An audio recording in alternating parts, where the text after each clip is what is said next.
You saw what just happened here. We pressed space and Madeline jumped, and when we press space and forward, she jumps forward. Pretty standard stuff, nothing to see here.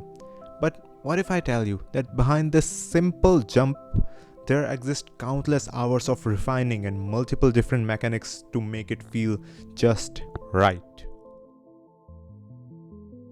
Now before we start, I wanna give a complete heads up, this is not my list. I stole it from the creators of Celeste themselves, Maddy Makes Games. I'm just a messenger.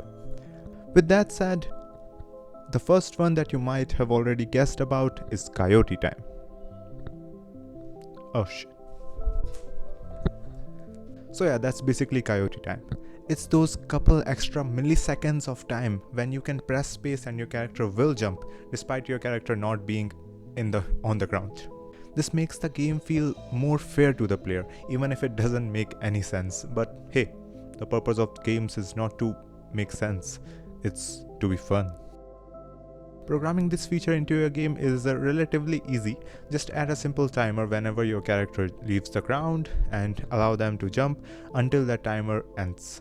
And of course set it back to 0 upon jumping. Here you can see a very basic C# code for Coyote jumping. Just keep the timer to like 0.1 to 0.2 seconds and of course test with your own game mechanics and platforms.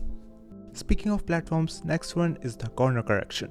If your character slightly touches the corner of a platform while doing something that's difficult to predict perfectly, and remember, I said perfectly, because if you mess the jump tiny bit, the game will autocorrect you. And like Maddy says, it's tough to see this inside the game, and according to me, without it, the game feels unfair. Because from the player's perspective, they did everything right. They aimed for the ledge, they reacted on time, but they just missed by a couple pixels. So, what Celeste does is something very sneaky. When Madeline hits the corner of a platform, the game quickly checks. Like, hey, were you trying to get on top of this? And if the answer is yes, it literally wiggles your character upward or sidewards and places you safely on the ledge. This is called corner correction, and you almost never notice it while playing. Because when it works, it just feels like you nailed the jump perfectly. But when games don't have this, you get that classic rage moment like, oh, I was on the platform, this game sucks. So, how do you implement this? Well, the basic idea is simple. Whenever the player hits a corner while moving upward or like dashing sideways, cast a small raycast upward or sideways and check if there is empty space nearby, and if yes there is like space nearby, then slightly move the player into that space. In a nutshell, you're basically asking, can I safely push the player somewhere that makes their intent succeed? If yes, then you do it instantly. Period. And this is a recurring theme you will see in all of Celeste mechanics. The game constantly tries to understand players' intention and not just like strict physics. Now speaking of intention, let's talk about another mechanic that literally reads your mind. Jump buffering. This one is kinda beautiful. You know, when you're falling, you spam that jump button but your character refuses to jump because you're technically not on the ground yet. Yeah. Celeste says, nope, that's not happening. Instead, the game stores your jump input for a very short time, usually around 0.1 seconds. So if you press jump just before landing, the game remembers it and then triggers the jump on the exact frame you touch the ground. So to the player, it feels like they timed it perfectly. But in reality, the game helped them succeed. Now, implementation wise, this is almost identical to the Coyote Time, just in reverse. Instead of storing time after leaving ground, you basically store time after pressing jump. So you press jump, you start the buffer time, and if player lands while timer is still active, you trigger the jump. That's it. 2 simple timers and suddenly your platformer feels 10 times more responsive. Now here's where things get really subtle. Here comes the next mechanic, halved gravity jump peak. I know, that's a mouthful. But this one you probably never noticed consciously, but your brain definitely felt it. Normally when a player jumps, gravity pulls them down constantly, but Celeste does something clever. If you hold the jump button, gravity suddenly becomes half the strength near the top of the jump. This does 2 very important things. First, it makes the jump feel floaty and controllable when Madeline is at the peak of the jump. And second, it gives players more time to adjust their landing. And visually, it makes the arc of jump look smooth and pleasant instead of stiff and robotic. And all of this happens without any complex animation or programming tricks. It's literally just if the velocity around the y-axis is 0 or near 0 and jump button is held, then simply reduce gravity. That's it. A very tiny change and a massive feel improvement.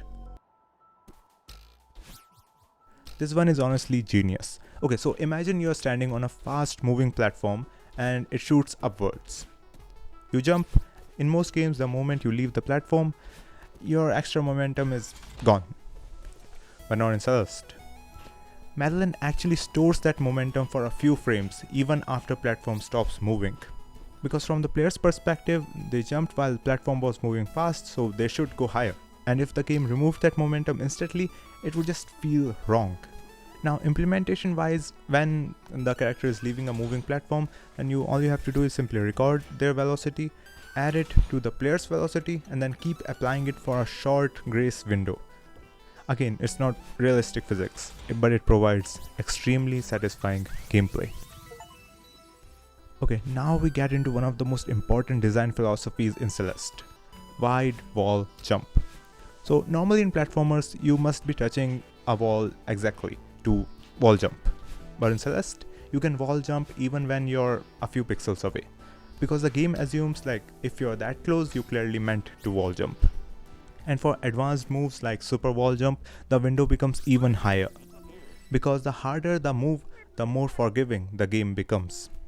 And this is a huge lesson for game designers. Difficulty needs to come from the challenge, not from the precision frustration. This is the most complex one and maybe the most brilliant one. Stamina refunds. So in Celeste there are basically two similar wall actions. First one is climb jump straight up, which costs stamina, and then wall jump away, which costs nothing. And players often accidentally input the wrong one. So what does the game do? Well, it gives you a grace window. If you perform the stamina draining upward jump and then quickly press away from the wall, the game literally says, oh okay, I see what you meant, and then it refunds your stamina. It converts the move and applies the correct wall jump force. That's insane. It's basically input forgiveness after the moment. And if you notice the pattern across all these mechanics, they do the same thing. They widen timing windows, they widen positioning windows, they correct small mistakes invisibly. Celeste isn't fair because it's easy. In fact, it's one of the most difficult platformers for me. Celeste feels fair because the game is secretly helping the player succeed every single second. And that is why it's considered one of the best feeling platformers ever made. So yeah, that's all for today.